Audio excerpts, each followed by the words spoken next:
Hi, my name's Paul Arnold and I'm a qualified counselling psychotherapist. But before that I spent 27 years in the advertising world. But now I specialise in relationships. I specialise in relationships on the individual and relationships with teams and groups. And I want to share with you some learnings that inform the work I do in helping to build high-performing agency-client relationships. And I'm going to be bringing learnings from personal relationships, from what I've seen in the therapy room.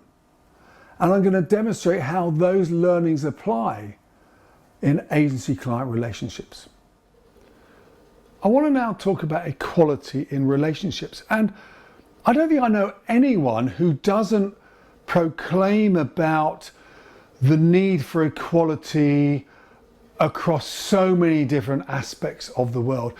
But I guess that when I'm often confronted with relationships, I often don't hear that same belief in equality following through in the behaviours of what goes on. And for me, I think equality is so critical to the long-term health of a relationship. I cannot stress it enough. We have got to have equality in a relationship as much as is possible.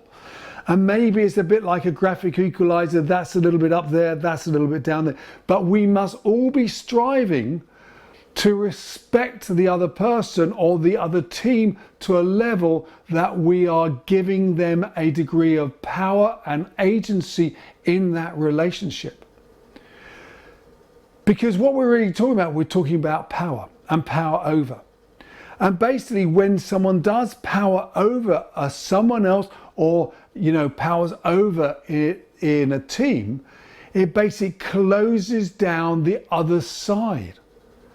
And it stops them having the openness of communication or the possibility of doing things. And when we start to get that power imbalance starting to get more and more extreme, then at some point you've got to call it abuse. Now, don't get me wrong, I'm not saying that's going all the way with agency and client relations. It's not. 99% never go there. But I'm just saying we've got to be careful. When the power balance starts to change, we then start to move from a I-thou relationship to an I-it relationship, and where the other person is just subjugated to just becoming a delivery person. And no one wants to be in that space. We all want to feel we're making a difference, we're being valued. And if we feel we're being put upon, it basically breaks the quality of that relationship. And the truth is that the other side is going to feel it. They're not going to be like, being blithely okay about it. They're going to feel the injustice. And trust me, injustice is one of the most powerful energy forces that a person has. If they feel injustice has been had against them, they will unconsciously be aiming to address that balance.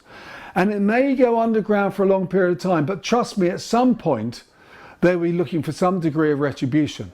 And you know what? At this point, you get seismic shifts and volcanic explosions when it all comes out. So we've got to prevent that. And we've got to make sure that basically people feel they can be listened to and be talked to. And so, as I've said numerous times, and I don't apologize for repeating this, communication is everything. One side needs to give permission to the other side, and the other side needs to have courage to go and say it, and the other side also needs to have the humility to hear it. And we've also got to look about, where do you go when you feel criticized? Some people go in a place of blame. Some people go in a place of excuses. Some people go into a place of acquiescence and feeling like I'm a bad person for having done all this stuff. So we've got to be mature and adult about how do we deal with this stuff. We're all trying to do the best we can. No one is coming into those relationships deliberately trying to be obstructive and difficult and horrible.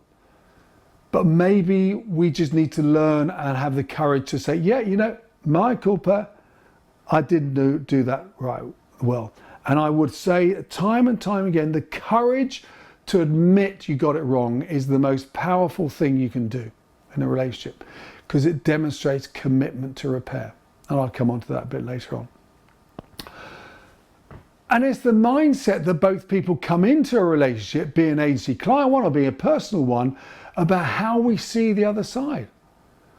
You know, do we see it as a transactional relationship run by procurement and in 3 years' time we'll get another one?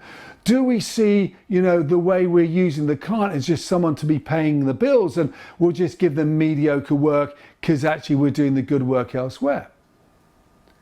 Or are we seeing each other as allies working together? You know, like I really get slightly disappointed when I hear battle war imagery being talked very often in the agency world, where it said like, you know, we'll go back for a second line of attack on this, you know, or we won them over. Because automatically that language depicts a mindset of they're the enemy. And they're not the enemy. We're on the same side, folks. We're both, the enemy is outside the room. The enemy is the competitor. But if we have a situation we're seeing the other side, be it the agency, the client as the enemy, wow, we've got to change that mindset straight away and move on.